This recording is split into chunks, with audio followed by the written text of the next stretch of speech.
বন্ধুরা নতুন একটা ভিডিও নিয়ে চলে এসেছি। আজকের ভিডিও হচ্ছে দুন্দুল রুই মাছের পাতলা ঝোল।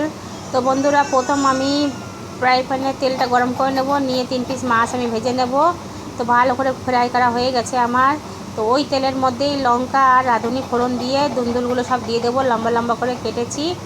আর আলু তো দেবই না, একদম রুই মাছ আর দুন্দুল দিয়ে পাতলা ঝোল গরমকালের জন্য খুবই ভালো।